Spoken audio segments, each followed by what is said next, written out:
আমি এগের যাত্রী ছিলাম। আমরা বলে যখন ঢাকার ভিতর ছিলাম অনেক জ্যাম ছিল, তখন আসতে স্বাভাবিক মতনই টানছে। তারপর পদ্মা সেতু পেরোয় এপারে আসার পর বিরতি দিয়েছে, ভাঙ্গায় বিরতি দেওয়ার পর এরপরে খাবার দাবার খাওয়ার পর এমন টানা টানতে আসছে, মানে ওই সময় মুরব্বীরা আমরা বলছি যে ভাই আপনি এত জোরে গাড়ি টানেন না, একটু কম আসতে চান, গাড়ি এইদিকে তাও দেয় এদিকে তাও দেয়, এদিকে দিয়ে গাড়ি যাচ্ছে এদিক দিয়ে গাড়ি আসছে। কয়েকবারই হে গাড়ির মানে এমন ধাম করে মানে থামাইতেছে, আবার ওই যে স্লো করে আবার যে ডাকলে আবার স্লো করে আবার ওরকম টানে। পরে টানতে টানতে আপনার ওই তেল নেছে ওই পাম্পে থেকে, তেল নেওয়ার পর ওখানে কিছুক্ষণ আমরা একটু রেস্টে ছিলাম। পরে আসে এই বরিশালের মাঝখানে যাত্রী নামাইছে, রূপতলে নামাইছে, পরে এই স্থানে নামাইছে। নামানোর পর এক মুরব্বী সাইজের একজন লোক ছিল, কইছে তোমার থাপ্পড় মারবো, তুমি একটু গাড়িটা আসতে চালাও, দুর্ঘটনা ঘটবে।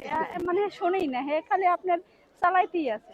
যখন আমরা এই এই জায়গায় লাস্টে কাউন্টারে লোক নামানোর পর তারপর আমি এলে ওই অন্ধকার তো চোখ বন্ধ করা, পরে এই হঠাৎ করে একটা মানে এমন একটা বিকট আওয়াজ হয়েছে, মানে আর বুঝতে পারি না। পরে তো ওই যখন গাড়ির নিচে পড়ে গেছে তখন বুঝতে পারছি যে আসলে আমরা অ্যাক্সিডেন্ট করছি।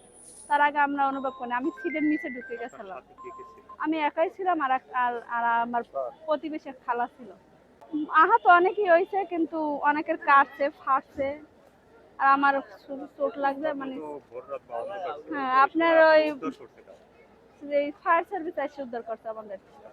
ফায়ার সার্ভিস উদ্ধার করছে, আবার ওই গ্রামের যত লোকজন ছিল আমাদের টেনে টেনে বের করছে। আমরা কিছু বাঁচান বাঁচান, পরে আমাদের ওই আয়না গ্লাস ভাঙে তারপর কাফা আপনারা একটু উঠার চেষ্টা করেন। পরে আমি নিজে একা একা উঠছি, পরে ওই খালা আমার ধরে বের করেন, খালা ধরে আমার বের করছে। অথচ সে ওর অনেক রক্তাক্ত, কিন্তু সে আমার থেকে অনেক আহত হয়েছে, কিন্তু তারপর সে আমারে মানে বের করছে। তারপর আমি দাঁড়াইয়া, পরে আর কাপা ছিল হ্যাঁ বের করছে তাই নিয়ে, তারপর আমি হাত বাড়াইছি, তখন আমার হাত ধরে জায়গায় আমার বের করছে।